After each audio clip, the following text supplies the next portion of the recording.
ang mga kwento ng pag-ibig, kwento ng buhay at kwento ng pag-asa dito sa Barangay Love Stories. Love Stories.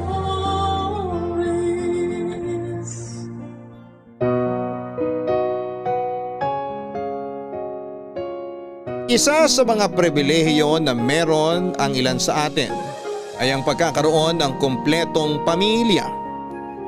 Pero ang masaklap na katotohanan, marami sa atin ngayon ang dumaranas ng isang pamilyang kailanman ay di na mabubuo pa.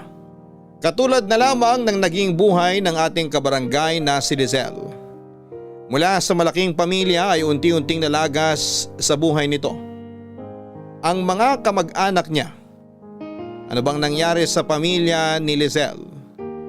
Ito ang sabay-sabay nating tunghayan dito lamang sa mga kwento ng pag-ibig, buhay at pag-asa sa nangungunang Barangay Love Stories. Dear Papa Dudut, magandang araw po. Ako po si Lizelle, 36 years old at isa po ako sa mga Filipino fan ninyo dito sa Australia.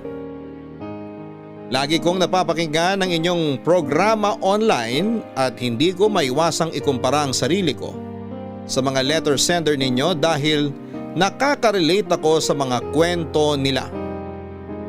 Minsan na rin po akong niloko. Naranasan ko na ring maiwan at pagtaksilan at alam na alam ko kung gaano kasakit mapagdaanan ang mga bagay na yon. Kaya ako po naisipang magpadala ng sulat sa inyo ay para naman i-share ang sarili kong kwento sa inyong mga listeners. Lumaki ako sa isang malaking pamilya. 10 kaming magkakamag-anak na nakatira sa isang bahay noon. Ang family house namin nasa sabay binuo ng aking lolo't lola ang siya nang kumumpleto sa pagkabata ko. 3 kaming magkakapatid at ako ang panganay. Kasama ang mga magulang ko ay hindi napabayaan ang kabataan naming magkakapatid dahil nagsilbi na ring magulang namin ang 2 pang kapatid ni Mama na sina Tito Ben at Tita Mabel. Maliban sa kanila ay kasama rin naming lumaki ang pinsa namin na uniko iho ni Tito Ben. Isa sa mga hindi ko malilimutang alaala noong bata pa lamang ako ay tuwing nagde-decorate kami sa bahay tuwing Kapaskuhan. Abala noon sina Papa at Tito sa pagkabit ng Christmas lights samantalang sina Mama at Tita Mabel naman ang bumubuo ng Christmas tree. Kami mga batang taga-disenyo ng Christmas tree at sina Lolo at Lola naman ang laging naghahanda ng mga kani-kanilang merienda tulad ng biko, puto at kasava na sabay-sabay naming kinakain pagsapit ng hapon. Pero ang lahat ng ala-alang yon ay natuldukan nang nagkaroon ng trahedya sa pamilya namin. Parehong nasa trabaho noon sina Mama at Papa pati na rin sina Tito at Tita. Kami namang magpipinsan ay nasa eskwelahan. Nung nagkaroon ng sunog sa amin at kasamang natupok ang family house namin, Papa Dudut. Sa kasamaang palad, parehong hindi nakaligtas ang lolo at lola namin sa sunog. Matapos silang makulong sa ikalawang palapag ng aming bahay.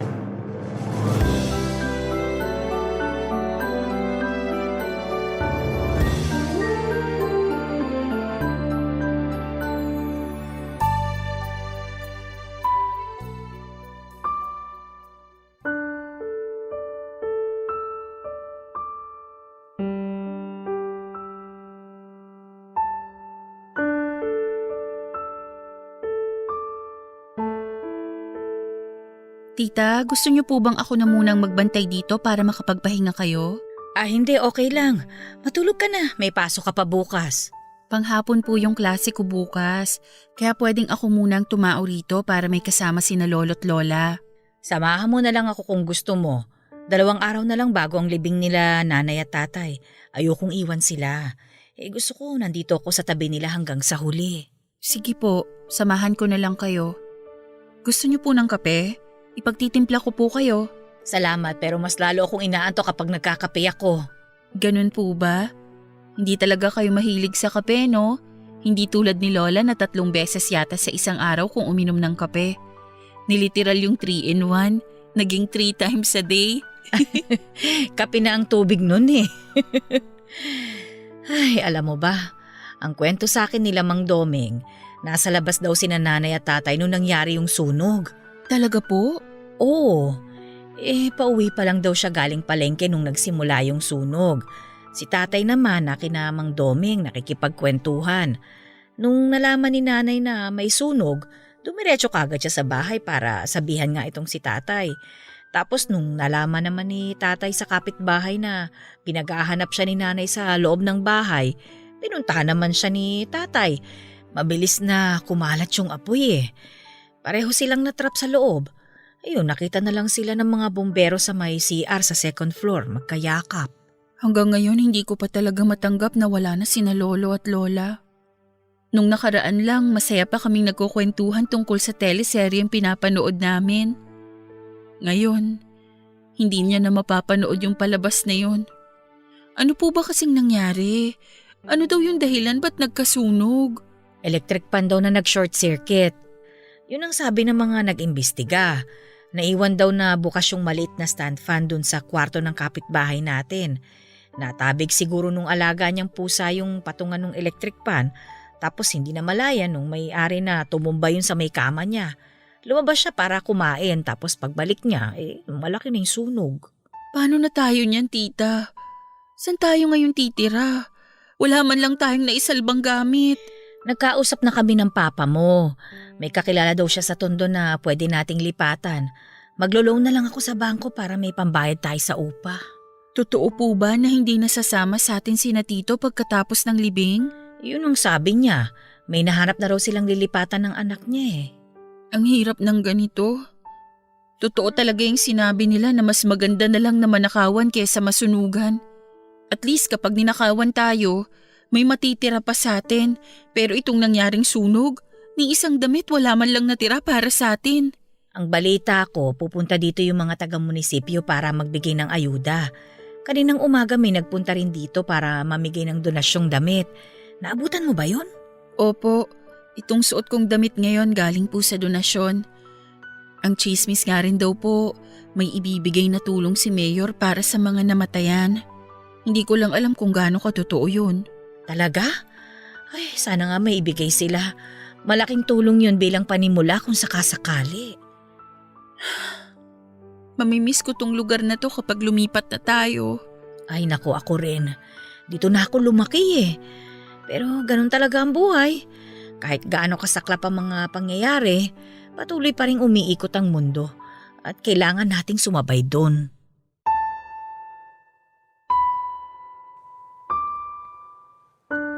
Papadudot na wala na nga kami ng tirahan, na wala pa sa amin ang pinakamamahal naming lolo't lola. Sa isang open court ibinurol ng ilang araw ang mga labi nila lolo't lola. Doon ay nakasama namin ang mga katulad naming nasunugan din. Ilang linggo kaming nanirahan sa court na yon bago nakahanap sina mama at papa ng malilipatan. Dahil maliit lang ang paupahang nahanap ni papa ay kinailangang bumukod nila Tito Ben at ng anak nito. Lumipat sila sa Santa Mesa kung saan ay isang kaibigan naman ang nag-alok sa kanila ng matitirhan, samantalang sa Tondo naman lumipat ang pamilya namin kasama si Tita Mabel. Mula sa 10 ay naging 6 na lamang ang dating nakasanayan kong malaking pamilya. Ang lahat ng pinaghirapan namin sa mga nagdaang taon ay bigla na lamang nawala. Para bang nag-back to zero kami at kinailangan naming magsimula ulit. Mahirap ang pagbangon na ginawa namin. Napilitang mag-abroad si mama dahil hindi na nila kayang pagsabayin ang pag-aaral namin ng kapatid ko sa kolehiyo. Nag-volunteer ako na tumigil muna sa pag-aaral para maghanap sana ng trabaho, pero hindi pumayag ang mga magulang ko dahil graduating na ako noon.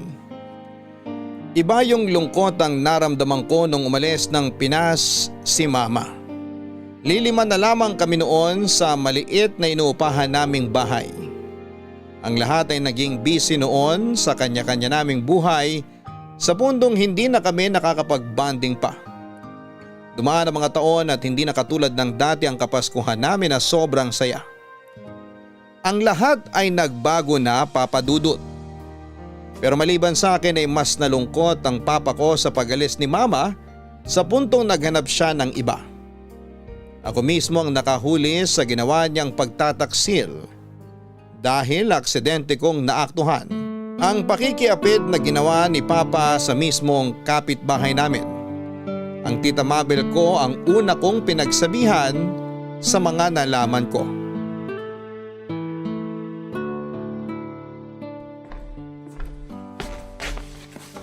Lisel, alam mo ba kung nasaan ang tatay mo? Magpapatulong sana akong ikabit yung binili kong bumbilya sa kwarto. Napundi na kasi yung ilaw ko dun eh. Nasa labas po yata. Di ko alam. Di ko napansin. Ako na lang po magkakabit. Huwag niyo nang asahan si Papa. Ay sige.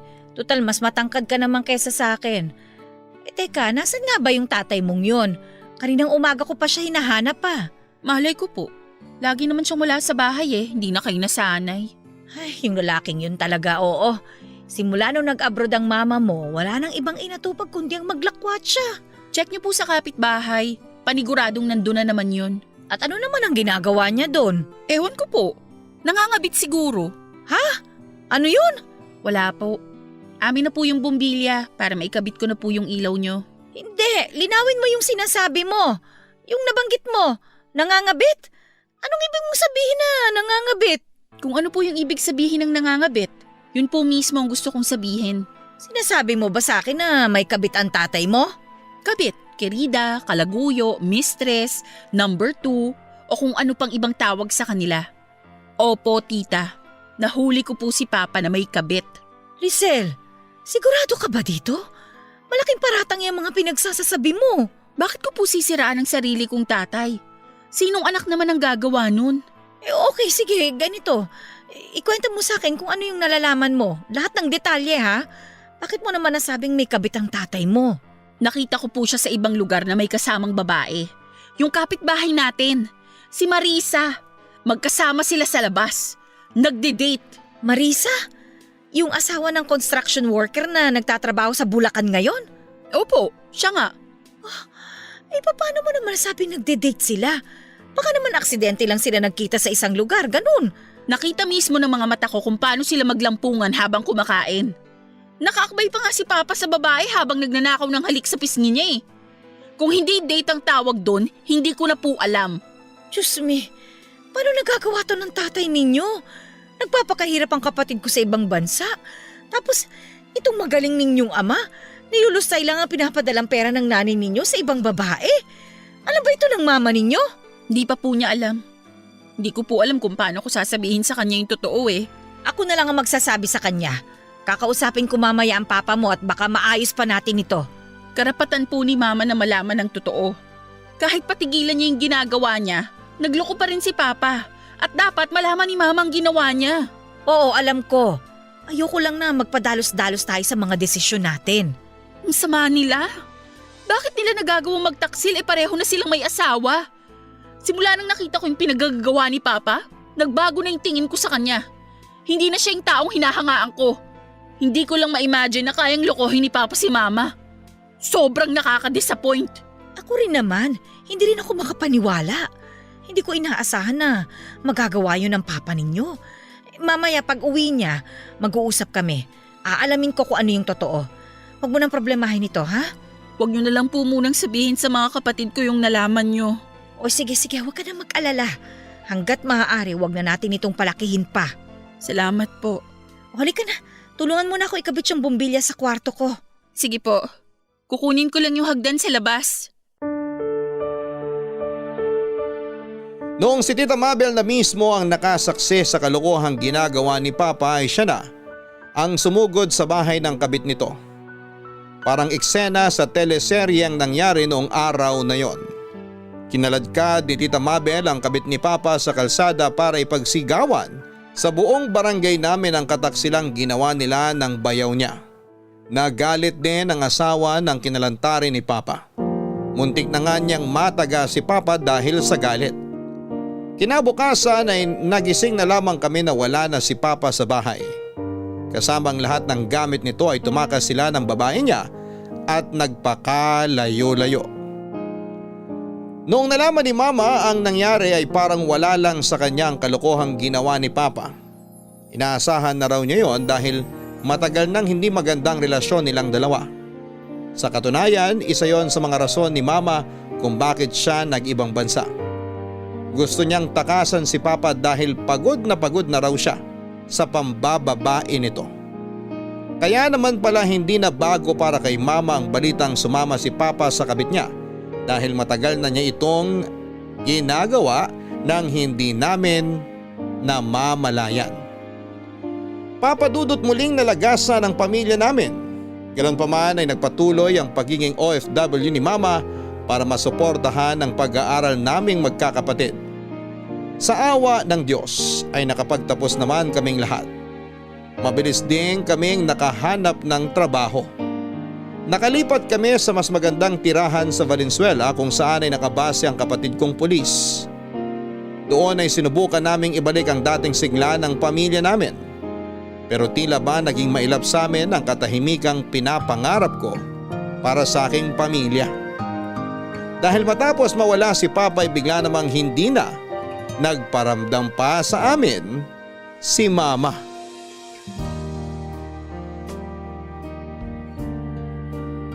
Papadudot na lang namin na may iba na rin palang kinakasama si Mama sa ibang bansa. Kaya hindi na ito masyado nagpaparamdam sa amin noon. Ayon sa kanya ay bata pa naman daw siya at may karapatan pa siyang maging masaya. Isa pa ay nagampanan na raw niya ang trabaho niya bilang isang ina sa amin. Napagtapos niya kami gamit ang dugot pawis niya, kaya sapat na raw yon. Isa pa ay alam niyang kayang-kaya na namin ang mga sarili namin dahil meron na raw kaming kanya-kanyang buhay.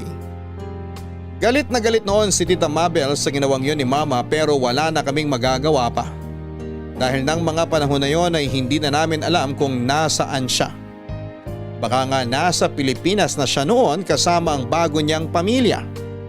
Nakakalungkot na ganon ang sinapit ng pamilya na pinakamamahal ko. Aapat na nga lang kami noon ay bumukod pa ang pangalawa kong kapatid matapos itong makipag-live-in sa kanyang nobya. Tanging ako, ang bunso kong kapatid at si Tita Mabel na lamang ang kasama ko noon sa bahay. Naisip ko na kung ayaw na akong samahan ng mga tinuturing kong pamilya, ako na mismo ang maghahanap at bubuo ng sarili kong pamilya.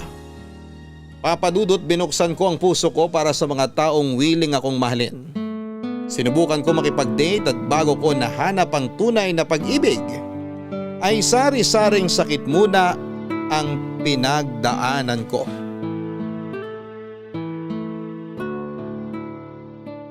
Hoy, matutunaw na yung longganisa sa katititig mo dyan. Ang lalim naman yata ng iniisip mo. Wala po to. Wala lang talaga akong ganang kumain ngayon. Pwede po bang mauna na ako? Doon na lang muna ako sa kwarto. Sandali, dito ka muna. Wala nga alis hanggat hindi nagkukwento sa akin. Ramdam ko may problema ka ngayon. Seryoso tita, hindi po big deal tong problema ko ngayon. So meron ngang problema. Ano ba kasi yun? Sabihin mo na, makikinig ako. Ayaw niya na po sa akin eh. Sinong may ayaw sa'yo? Yung boyfriend mo? Siya nga po. Gusto na po niyang makipaghiwalay. Oy, bakit daw? Wala. Hindi niya na ako gusto. May iba na siyang mahal. May babae nang handang sumalo sa kanya kaya gusto niya nang makipag-break sa akin. Eh di hayaan mo. Hindi siya kawalan ano? Kailanman hindi magiging kawalan ng isang taong ayaw na sa'yo. Pero mahal ko po siya eh. Wala na tayong magagawa dyan, Lisel. Kung siya na mismo yung umayaw, masakit tanggapin pero kailangan. Ano po ba kasing mali sa akin? Bakit lagi na lang akong iniiwan ng mga taong minamahal ko? Walang mali sa'yo. Hindi lang talaga siguro kayo ang para sa isa't isa. Mabuti na yun, 'di ba? Na sinabi niya kagad sa'yo kesa naman pinagsabay niya kayo, mas masakit yun.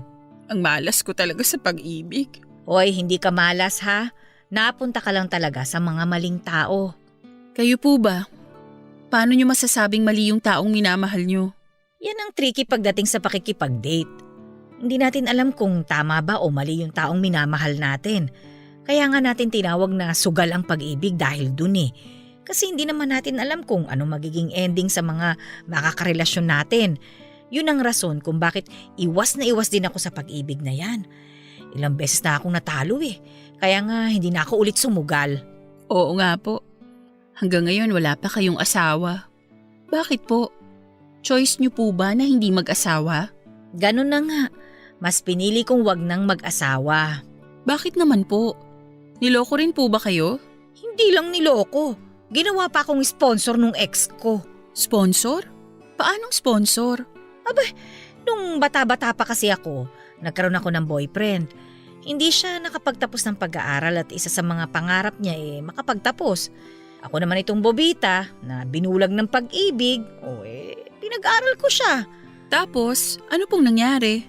Ayun, napagtapos ko naman siya gamit ang sarili kong pawis. Pero nung nakagraduate na siya, nakipaghiwalay siya kagad sa akin. Bakit po? Anong rason niya? Nung nag-aaral pa lang siya, nagkaroon siya ng sikretong relasyon dun sa instructor niya. Habang nagpapakahirap ako sa pag-iipon ng tuition fee niya, hindi ko alam na 2 na pala kaming girlfriend niya. Nangako daw sila sa isa't isa na kapag nakagraduate yung ex ko, gagawin na nilang legal yung relasyon nila. Yun, sa mismong graduation niya, naghiwalay kami. Grabe, ang kapal ng muka. Ay naku, talagang makapal. Kung pwede nga lang sanang magwala ako nun, nagwala na ako ng sobra sa galit ko. Pero mas pinili kong magpakatao eh. Ayokong ipahiya yung sarili ko kaya umalis na lang ako nang may ipot sa ulo. Wala po kayong ginawa pagkatapos nun? Ano pa bang pwedeng gawin ko sa sitwasyon na yun?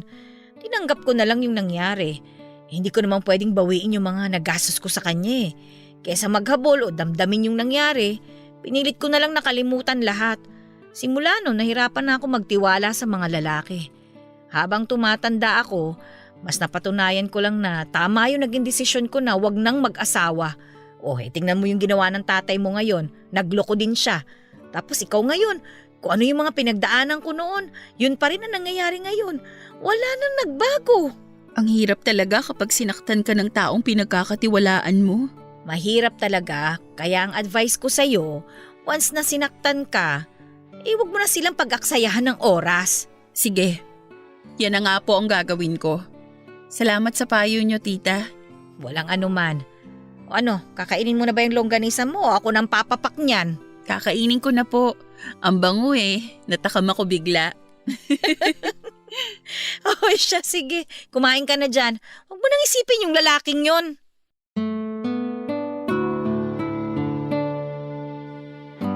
Noong ko lang nalaman ang dahilan kung bakit tumanda na lamang na dalaga si Tita Mabel. Naubos na pala ang tiwala niya sa mga lalaki. Kaya mas pinili na lamang niyang mapag-isa. Ang kwento pa sa akin ni Tita ay sinubukan daw naman niyang makipag-date noon matapos ang hiwalayan nila ng kanyang ex, pero sobrang lala na talaga ng trust issues niya noon sa puntong nagiging toxic na siya at wala nang lalaking nagtatagal sa kanya. Lagi tuloy siyang iniiwan. O kaya naman ay pinagpapalit kaya tumigil na lamang si Tita Mabel sa pag-i-entertain ng mga lalaki sa buhay niya. Napagod na lang daw siya kaya hindi na siya naghanap pa hanggang sa tumanda na nga siya. Noon din ay tinanggap na lamang niya ang kapalaran niya na forever na siyang mag-isa. Mabuti na lamang at nandun kami ng mga pamangkin niya na kasakasama niya. Kapalit nito ay siya na po ang tumayong magulang namin na magkakapatid simula nung nawalan kami ng magulang.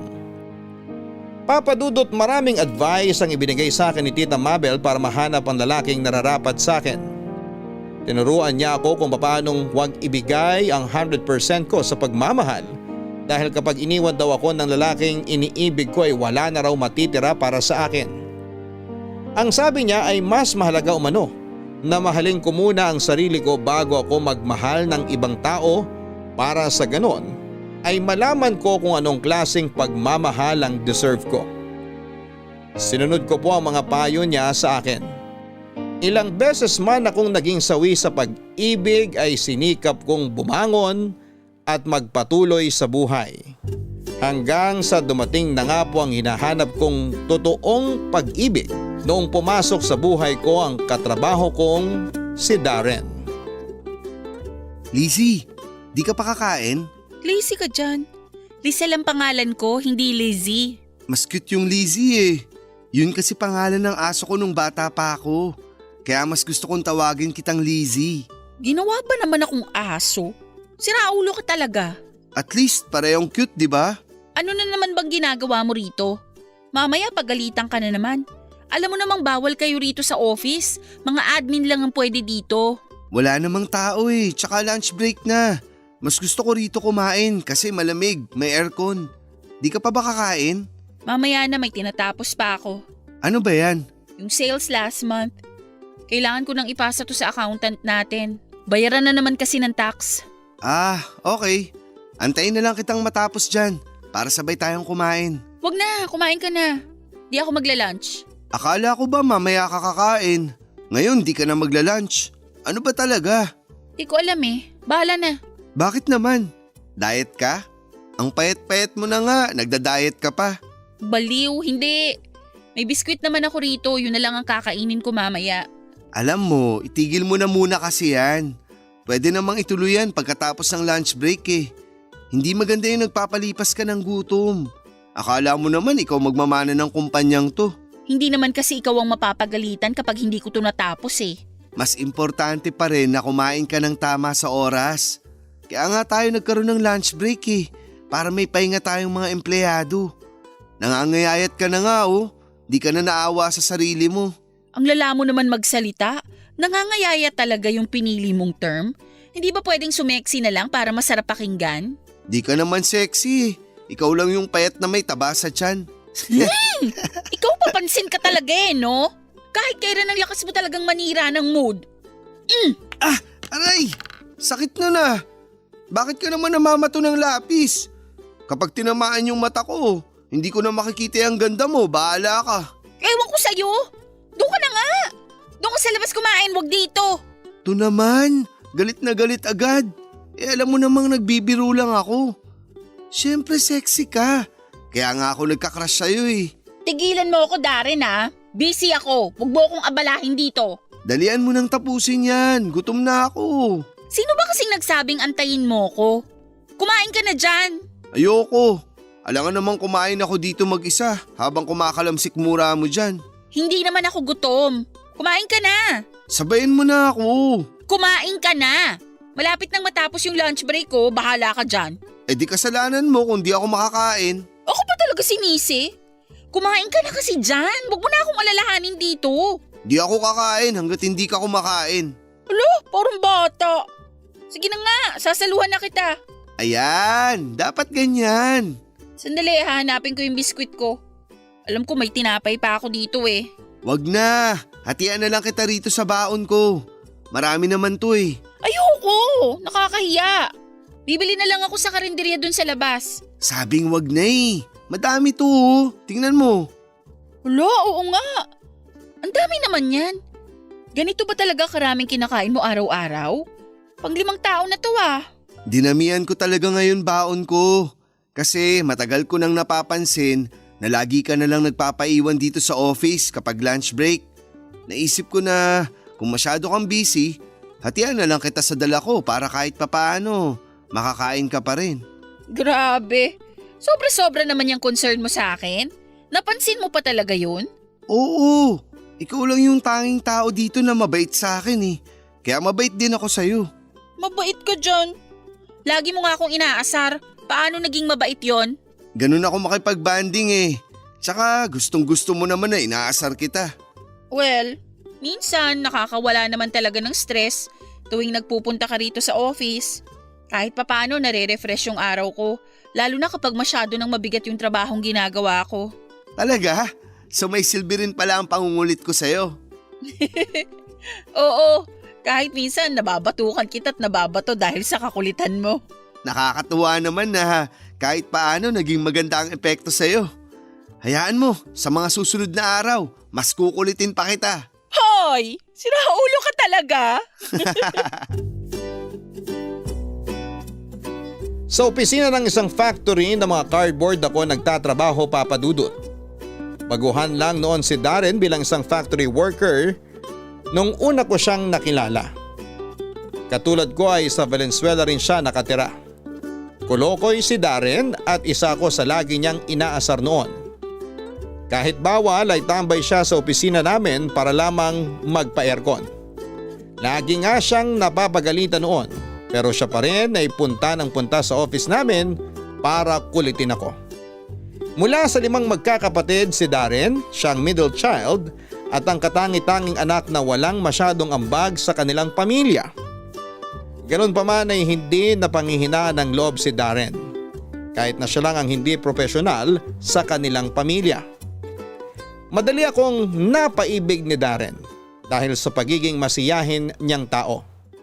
Siya na rin kasi ang tanging pinagkukunan ko ng lakas tuwing nakakaramdam ako ng kalungkutan.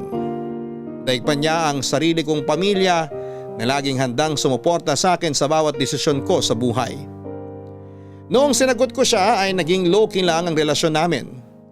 Naisip ko na gawing pribado na lamang ang buhay ko ng panahon na yon dahil napansin ko na tuwing pinapangalandakan ko sa buong mundo, ang mga nakakarelasyon ko ay lagi itong minamalas at hindi nagtatagal.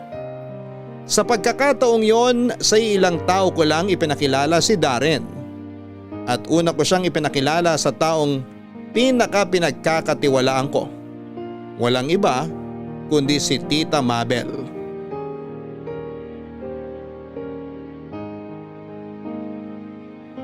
Papadudot simula nung naging kami ni Darren ay itinuring ko na siyang parte ng aking pamilya. Siya ang pumuno ng mga kakulangan ng mga kamag-anak ko na iniwan ako katulad na lamang ng pagkalinga mula sa mga magulang. Pag-aalaga na dati ginagawa ng namayapa kong lolo't lola. Siya rin ang nagbo-boost ng confidence ko na dating gawain ng mga kapatid ko. Unti-unti ay nakahanap ako ng sarili kong tahanan at si Darren yon. Sa pagkakataong yon ay sinigurado kong wala nang makasisira pa sa pamilyang binuo ko. Nung ipinakilala ko si Darren sa kapatid ko at kay tita ay malugod naman siyang tinanggap ng mga ito. Sa pagdating niya sa buhay namin ay tila ba muling nagkaroon ng kulay ang munting tahanan namin. Nagkaroon ng tropa ang bunso kong kapatid at nagkaroon naman ng bagong katsikahan ng tita ko sa pamamagitan ni Darren. Naging feel at home siya sa bahay sa puntong halos doon na nga siya tumira noon. Sa mga sumunod na taon, tuwing may mga importanteng kaganapan sa buhay namin ay laging nandun si Darren. Kasama namin siya noong first time kong magdiwang ng Pasko. Naiilan lang kami. Ganun pa man ay hindi lungkot ang naramdaman ko dahil kokonti lang kami kundi iba yung saya ang yumakap sa puso ko ng time na yon. Dahil kasama kong mag-celebrate ng Pasko at bagong taon ang taong minamahal ko. Papadudot patuloy na lumaki ang pamilya namin lalo na nung nagkaroon na rin ng girlfriend ng bunso kong kapatid. Maliban sa kanya ay pumapag-ibig na rin si Tita Mabel dahil for the first time sa buong buhay ko, nakita ko siyang nakipag-date muli matapos ang napakahabang panahon. Lisel! Lisel! Po, tita? Tulungan mo nga ako rito. Pakisiper naman itong likod ng damit ko. Hindi ko abot eh. Sige po. Saan po ang punta nyo? Ba't kayo nakabihis? Kakain ako sa labas. Nang mag-isa? Ay hindi, may kasama ako. Paparating na yun maya-maya lang. Sino naman? Huwag niyong sabihing makikipag-date kayo. Lalaki ba yung kasama niyo? Oo, lalaki pero kaibigan ko lang yon. Kaibigan lang ba talaga? Oo nga. Ikaw talaga kung ano-anong iniisip mo. Hindi pang kaibigan lang yung mga ngiti nyo. Kinikilig kayo eh. Okay, sige. Nanliligaw siya. Pero hindi ko pa siya sinasagot ha. Oh my gosh, talaga? May nanliligaw sa inyo ngayon, tita? Sino? Kilala ko ba? Edison ang pangalan niya. Hindi mo siya kilala. Paano naman kayo nagkakilala? Sa kayo nagkita? Matagal ka na ba niyang nililigawan? Sandali. Ang dami mo namang tanong. Isa-isa lang. Nagkakilala kami sa pinagtatrabahuhan ko. Naging customer namin siya isang beses hanggang sa naging suki na namin. Tapos, paano siya nanligaw? Dali tita, sabihin mo na sa akin. Kinikilig ako. Ay, nakakalokang bata ito. Sa aming matatanda ka pa talaga kinilig, ha? Siyempre, kayo ang nagpapatunay na age is just a number. Wala sa edad yan, kundi sa pusong tumitibok mismo. So ano po, paano siya nag-confess sa'yo? Ay, ang totoo niyan, matagal na siya nagpapapansin sa akin. Hindi ko lang siya binibigyan ng atensyon kasi nga, di ba? Tulad nga ng sinabi ko sa'yo, hindi na ako umaasa magkakaroon ng pag-ibig sa buhay ko. Tapos na ako sa mga bagay na yan eh. Opo, nabanggit niyo nga po sa akin yan noon. Eh bakit naman nagbagong isip niyo? Eh makulit siya, masyadong porsigido. Hindi siya nagpatalo kahit na ilang beses ko na siyang sinabihan na wala akong interes na magkaroon ng karelasyon sa edad kong ito. Eh yun, tapos, ewan ko ba, alam mo yung nasanay ka na lang sa taong yun? Yun bang hindi mo inaasahan na naging parte na pala siya sa bawat araw mo kahit na hindi mo naman yun hiniling? Basta, nasanay na lang ako sa kanya. Ang hirap i-explain eh. Gets ko po kayo. Ang tawag po sa nangyaring yan, na-fall na kayo sa kanya. Nung una, wala kayong interes, 'di ba? Tapos kalaunan, nung nakilala niyo na siya ng lubusan, naging open na kayo sa kanya. Tapos unti-unti ring tinanggap ng puso niyo yung taong yon. Ganun po talaga sa pag-ibig eh. Tiyagaan lang. At itong Edison na to, mukhang matyaga nga siyang tao. Kasi hindi niya kayo tinigilan hanggang sa napa-oo niya kayo. Ganun na nga siguro ang nangyari. Halos ganyan din yung nangyari sa amin ni Darren eh. Para siyang langaw no na hindi ko mabugaw-bugaw. Tapos ayun, na-develop na lang din yung feelings ko sa kanya katagalan. Pero alam mo, kinakabahan ako sa date na ito sa totoo lang. Bakit naman po kayo kinakabahan? Eh kasi matagal na nung huli akong nakipag-date. Ngayon na lang ulit. Hindi ko na alam kung ano yung dapat gawin. Wala naman kayong kailangang ipakitang kakaiba sa date nyo eh. Nagustuhan niya kayo kung ano yung totoong kayo. Kaya yun lang ang ipakita mo sa kanya kapag magkasama na kayo. Ganun lang kasimple. Talaga ba? Opo. Be yourself, ika nga nila. Sige, tatandaan ko yan. Ayan, nag-text na siya. Nasa labas na raw siya. Ay, ayan! Good luck po sa date nyo. Enjoy kayo. Mauna na ako ha. Mag-iingat po kayo, tita. Salamat.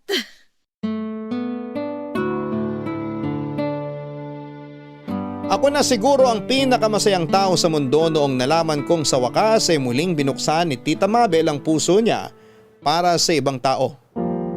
Deserve niyang makatanggap ng pagmamahal dahil napakabait niyang tao. Siya ang natatanging kamag-anak ko na nanatili sa tabi ko noong tinalikuran ako ng mga taong pinagkakatiwalaan ko. Siya ang laging nandun tuwing gusto ko nang sumuko. Si Tita Mabel ang laging nagpapalakas ng loob ko noong hindi ko pa nakilala si Darren. Papadudot mas matanda si Edison ng 3 taon kesa kay Tita. 47 lang noon si Tita samantalang 50 naman si Edison. May sarili itong paupahan sa Valenzuela din. Mabait naman po si Edison noong ipinakilala siya sa akin ni Tita Mabel. In fairness, hindi siya mukhang 50 years old dahil matikas pa rin ang pangangatawan nito. Sa katunayan sa edad niya ay nakakabilib na isa siyang biker kaya naman hindi na nakapagtataka na maganda pa rin ang pangangatawan nito. Sa kabilang banda ay hindi rin naman po nagpatalo si Tita Mabel pagdating sa kagandahan. Nasa dugo na kasi namin ang pagkakaroon ng itsura na mas bata kesa sa edad namin. Akalain lang ng lahat na 30s pa lang si Tita noon kahit na malapit na siyang mag-50. Sa totoo lang ay bagay silang dalawa at natutuwa ang puso ko na lahat kami sa bahay ay meron ng kanya-kanyang kapareha sa buhay. Ang problema nga lang noon papadudot ay hindi ko na makikita kung papaano ang magiging love story nila ni Tita Mabel at Edison dahil noong mga panahong yon ay naghahanda na po ako para sa paglipad ko papunta ng Australia matapos akong makuha sa inaplayang kong trabaho doon bilang OFW.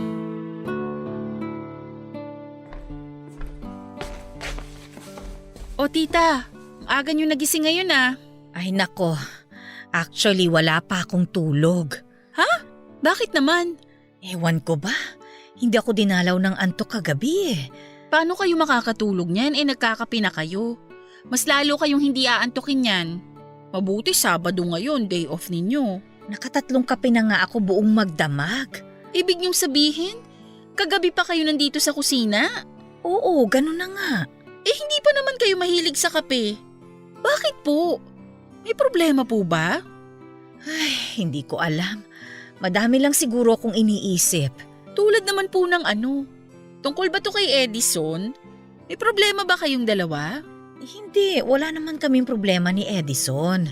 Uy, ano po? Eto. Ano po yan? Yan yung ginagamit sa pregnancy test ah. Tita, buntis po ba kayo? Di ko alam. Hindi ko pa na-check yung resulta. Natatakot akong tingnan eh. Bakit naman po? Ayaw niyo po bang mabuntis? Hindi naman sa ganon. Basta, ang totoo niyan, pangalawang test ko na ito eh. Nag-test na ako nung nakaraan pero gusto ko lang ulit i-confirm kung may laman ba talaga itong tiyan ko ngayon. Ano pong resulta nung nauna? Positive. Pero ayaw ko maniwala kasi parang imposible na ako magkaanak eh. Pwede naman kasing magbigay ng false positive itong mga pregnancy test na to. Kaya yun ang pinaniwalaan ko. Baka nagkamali lang yung resulta. Pero nung nagtagal, nakaramdam na ako ng mga sintomas ng pagbubuntis eh. Oh my gosh! So buntis nga kayo? Itong PT na ito sa harap natin ang magkukumpirma niyan. Kung positive ulit yan, ibig sabihin buntis nga talaga ako. Gusto niyo po ako na lang mag-check? Ay sige nga, ikaw na lang para matapos na ito. Sige po. Oh my gosh! Tita! Ano? Positive ba? Congratulations po! Confirmed! Buntis nga po kayo! Ay, O bakit po ganyan ang reaksyon niyo? Ayaw niyo po ba sa bata? hindi naman. Hindi ko lang inaasahan na sa edad kong ito ay mabubuntis pa pala ako. Hindi, meron po talagang ganyan. May mga napapanood ako sa balita na nagkakaanak pa kahit nasa 40s na, lalo na kapag hindi pa nagme-menopause yung babae. Although mahirap nang magbuntis dahil hindi na masyadong nagpo-produce ng egg cells, pero may chance pa rin. May nabasa akong article tungkol dyan. Natatakot lang ako sa pwedeng maging risk ng pagbubuntis ko. Matanda na ako eh. Paano kung hindi ko kayaning magbuntis? Marami pong nagbubuntis na kaedad nyo at successful naman po yung pagbubuntis nila. Huwag po kayong mag-alala, kakayanin nyo po to. Ay nako, sana nga. Huwag na kayong malungkot dyan. Blessing po yan. Alam na po ba to ni Edison? Hindi pa. Ayoko munang sabihin sa kanya hanggat hindi ko pa nakukumpirma. Ngayong kumpirmado na, sabihin nyo na po sa kanya. Sure ako matutuwa yun. Di ba sabi nyo simula nung nabiyudo siya, hindi niya na nakakasama yung mga anak niya? Sa tingin mo, matutuwa siya kapag nalaman niya ito? Oo naman po. Bunga yan ang pagmamahalan nyo, kaya alam kong matutuwa yun. Kaso baka hindi ko na maabutan yung baby nyo. Bakit naman? Aalis na po ako 2 months from now eh. Oo, saan ka pupunta? Natanggap po ako sa inaplayan kong trabaho sa Australia. Talaga? Opo, visa na lang po yung kulang ko. Bakit naman ngayon ko lang nalaman ito? Hindi mo man lang ako sinabihan? Sinikreto po talaga namin ni Darin to, hanggat hindi pa namin nalalakad yung mga papeles. Pero ngayong okay na ang lahat, pwede na naming sabihin ang totoo. Ikaw pala dapat ang i-congratulate ko eh. Pero paano yan? Iiwan mo na kami? Kailangan po eh. Ito na lang talaga ang paraan na naisip ko para maayos natin tong buhay natin ngayon. Sa bagay, maganda yan para rin makapag-ipon kayo sa future ninyo ni Darren. Yun nga po ang plano, tita. Papa Dudut, matagal ko na talagang pinaplanong mag-abroad dahil kung mananatili ako sa Pilipinas ay matatagalan bago ko makamit ang pangarap ko sa buhay. Halos 1 taon din akong naghanap ng trabaho sa ibang bansa. Na-scam na rin ako ng 1 beses dahil doon at kami ni Darren lang ang nakakaalam ng nangyari. Nang nakuha ako sa Australia ay sobrang saya ko dahil sa wakas ay magkakaroon ako ng chance na baguhin ang buhay namin. Papadudot noong taon na yon ay napakaraming nangyari sa buhay ko. Agad na nagpakasal si Tita Mabel at Edison noong nalaman nilang buntis ito. Nagkaroon sila ng civil wedding kasama ang mga malalapit na tao sa buhay nila. Pagkatapos noon ay nagkaroon din kami ng advance celebration ni Darren para sa 3rd anniversary namin dahil hindi na ako aabot sa mismong anniversary date naming dalawa. Hindi ko malilimutan ang taon na yon dahil yun lang yung araw na lubos-lubos ang pagkagala ko sa mga magagandang blessing na dumating sa buhay namin. Para akong nanumbalik noon sa pagkabata ko kung saan ay kompleto pa ang pamilya namin. Ang sayang nararamdaman ko noong bata pa lamang ako ay katulad ng sayang nararamdaman ko noong time na yon. Mabilis na dumaan ang mga buwan. Dumating na ang araw ng pag-alis ko. Mabigat pala sa dibdib na iwan ang natatanging pamilya ko sa Pinas. Pero sa parehong pagkakataon ay excited ako sa maaring buhay na danasin ko sa Australia. Nangako ako sa sarili ko na pagbalik ko sa Pinas ay aangat na ang estado namin at hindi na katulad noon na namomroblema pa kami sa mga gastusin namin sa bahay.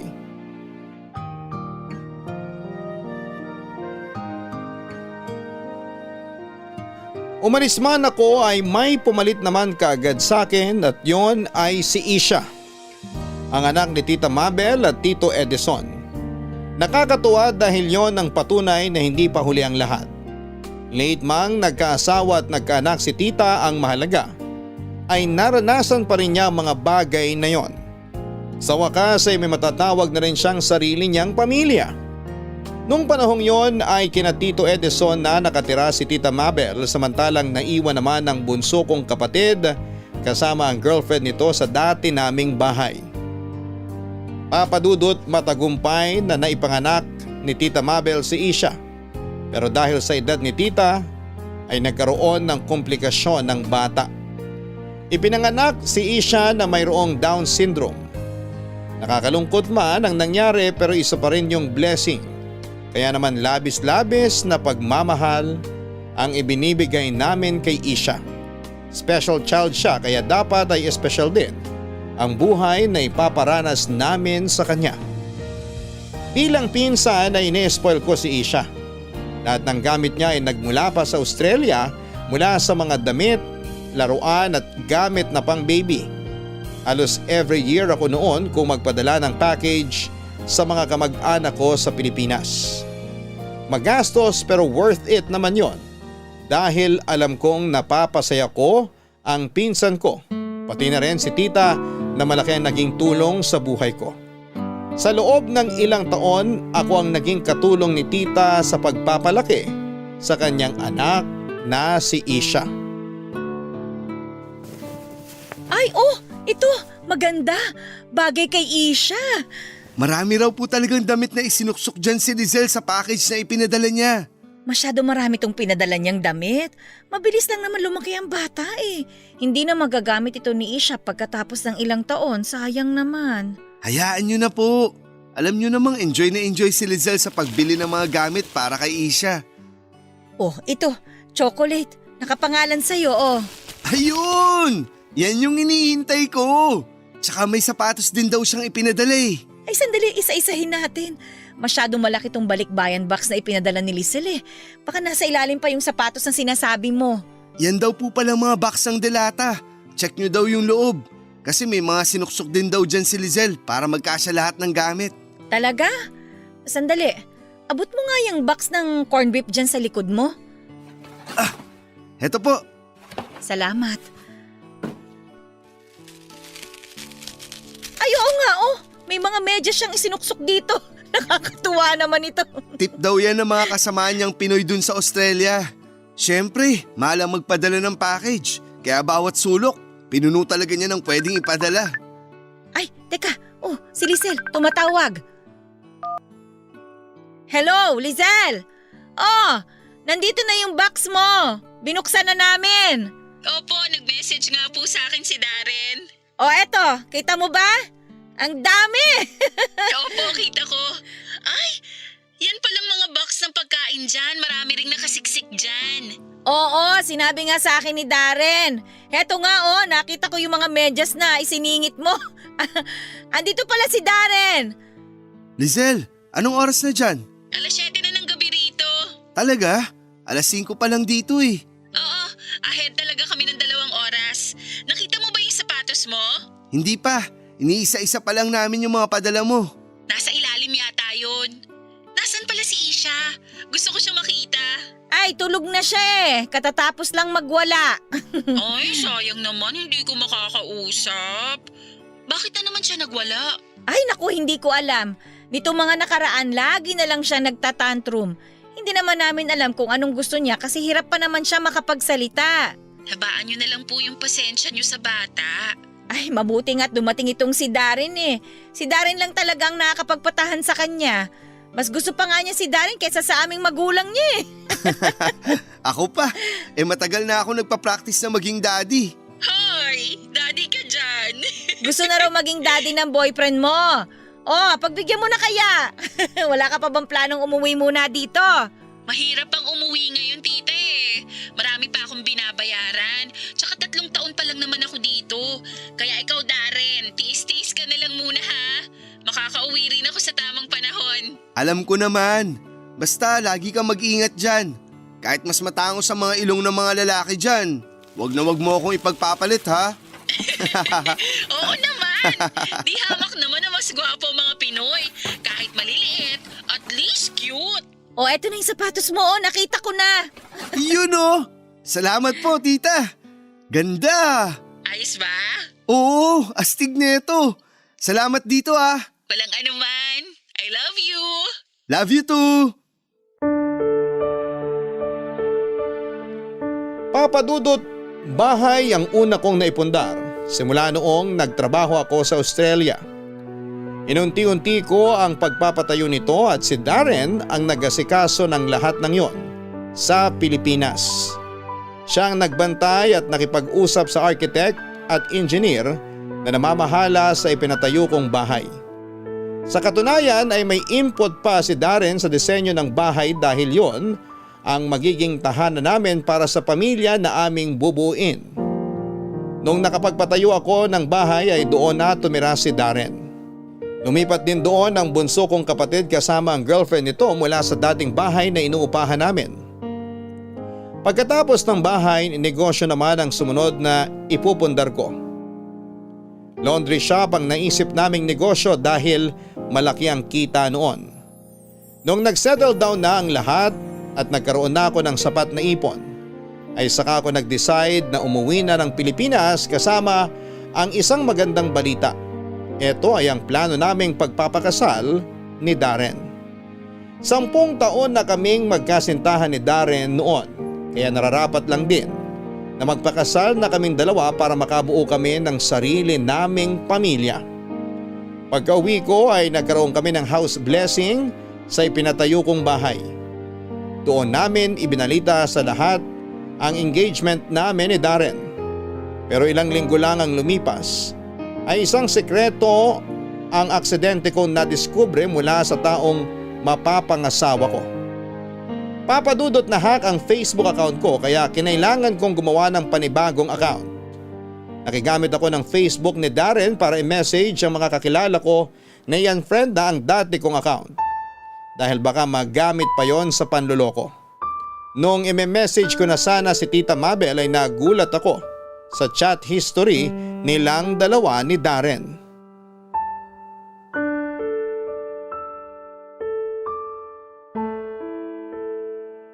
Ano ba kasi yun, Lizelle? Anong ginagawa natin dito sa bahay nila Tita Mabel? Huwag ka ng maraming tanong. Sumunod ka na lang. Tita Mabel? Tita Mabel, nandiyan ka ba? Buksan mo to! Huminahon ka naman, Lizelle. Gabi Tita, na. buksan mo to! Ba't ka ba galit na galit? Buksan mo tong pinto! Oh, Lizelle, bakit? Anong ginagawa niyo rito ni Darren? May pag-uusapan tayong 3. Anong pag-uusapan natin? Sige, pumasok kayo. Ewan ko dito kay Lizelle, tita. Bigla na lang nagalit nang walang dahilan. Nasaan si Tito Edison? Wala siya. May pinuntahan siyang kaibigan, mamaya pa yun uuwi. Ano bang meron, Lisel? Darren, akin na yung phone mo. Bakit? Sabing akin na yung phone mo! Heto na, kukunin na. Galit naman eh. Oh, ayan. Buksan mo! Ilagay mo yung pin! Oh, ayaw mo ba talagang ipaliwanag kung ano tong ginagawa mo? Maghintay kayo! May nabasa lang naman akong katotohanan. Gusto ko tong kumpirmahin sa harap nyo mismo. Ano ba kasi yun? Heto, makinig kayong mabuti ha. Babasahin ko tong nabasa ko sa Facebook chat ninyong dalawa. O etong sabi ni tita. Darren, sa tingin ko, buntis ako. Ilang araw na akong hindi dinadatnan tapos ilang beses na rin akong nagsusuka. Lisel! Sandali! Hindi pa ako tapos sa binabasa ko. Makinig muna kayo, mahaba to eh. Ang reply ni Darren, bumili ka ng pregnancy kit. Mag-test ka para malaman natin kung buntis ka. After ng ilang araw, nag-chat uli si Tita Mabel. Buntis ako. Lisel, tama na yan. Bakit? Wala pa tayo sa climax. Ayaw mong malaman kung anong reply mo sa chat ni Tita? Ito yung reply mo oh. Ipalaglag mo na yung bata. Yan ang sabi mo sa kanya. Pero itong si Tita naman, natakot daw magkasala sa Diyos, ayaw magpalaglag. So ang naging plano nyo, naghanap kayo ng desperadong lalaki na magpapakasal kay tita para palabasin na nabuntis siya ng asawa niya. Ano? May namiss ba akong detalye? Lisel, magpapaliwanag ako. Hindi namin ginusto yung nangyari. Sa totoo nga! Tinikman mo si tita, nabuntis siya, nagpakasal siya sa iba at pinalabas niyo sa lahat na si Edison ang tatay ni Isha. Yung pinsan ko na minahal ko ng sobra-sobra. Anak mo, Darren. Tama? Hindi naman namin sinasadya na… Hindi sinasadya! Tita! Boyfriend ko yung pinatulan mo!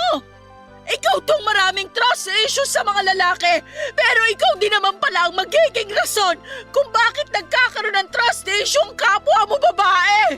Lisel, uminahon ka lang. Matagal na yung nangyari. So what? Ano ngayon kung matagal na? So kapag late kong nalaman yung totoo, bawal na ako magalit? Ang hayop niyong dalawa? Walang hiya kayo! Sorry, isang beses… 1 beses! 10 beses! Kahit inaraw-araw niyo pa! Ang ending!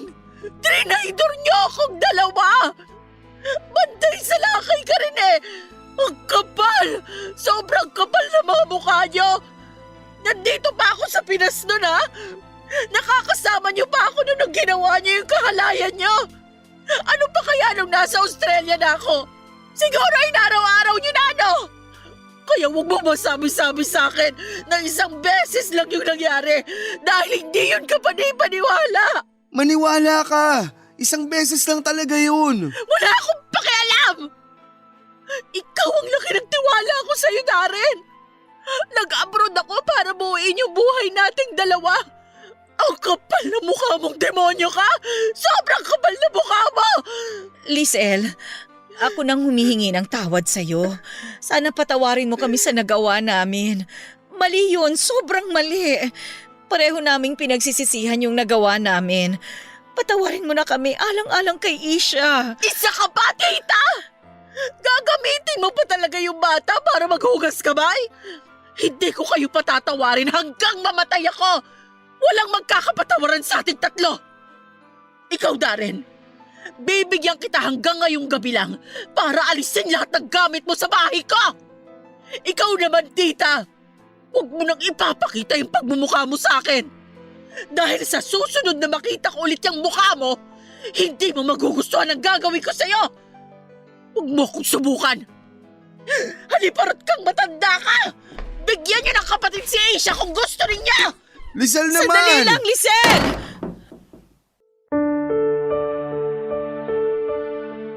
Pagkatapos ng gabing yon ay hindi ko na kailan pa kinausap si Tita Mabel. Hindi ko siya magawang harapin dahil sa nagngingit-ngit na galit ko. Pati si Darren ay hindi ko na binigyan ng pagkakataon na kausapin ako ulit. Tuluyan ko na silang binura sa buhay ko. Sobrang sakit lang para sa akin na ang pamilyang itinuring ko ng napakahabang panahon ay may kakayahan palang pagtaksilan ako. Sa pangalawang pagkakataon ay muling nasira ang pamilyang pinakaiingatan ko. Sa sobrang sakit ng nangyari ay bumalik ako sa Australia para makalimot. Ang bahay na ipinatayo ko sa Pilipinas ay inilipat ko sa pangalan ng kapatid ko dahil wala na akong planong balikan pa yon. Naisip ng bunso kong kapatid na gawin na lamang yon paupahan. Papadudot kung ako ang tatanungin ninyo ay hindi pa ako handang magpatawad sa ngayon. Masyado pang sariwa para sa akin ang nangyaring panluloko na ginawa ng tita ko at ng sariling ex-boyfriend ko. Minsan tuwing tinatanong ako kung nasaan ang pamilya ko, lagi kong sinasabi na wala na akong pamilya, na mag-isa na lamang ako. Totoo nga na blood is thicker than water dahil mas masakit kapag sarili mong kadugo ang trumaydor sa'yo.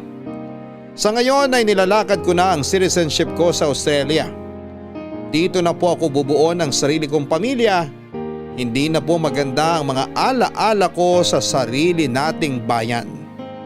Papadudot, dito na po nagtatapos ang kwento ko sa inyo at pasensya na po kayo kung kinuha ko itong pagkakataon para maglabas ng sama ng loob. Regards po sa lahat ng bumubuo ng Barangay Love Stories at ng Barangay LS, mabuhay po kayo. Ang inyong forever kapuso at kabarangay, Lizelle. Isang kasinungalingan lang ang tanging kailangan para masira ang buong pagtitiwala ng isang tao. Kaya naman mga kabarangay, lagi tayong maging tapat sa mga taong minamahal natin.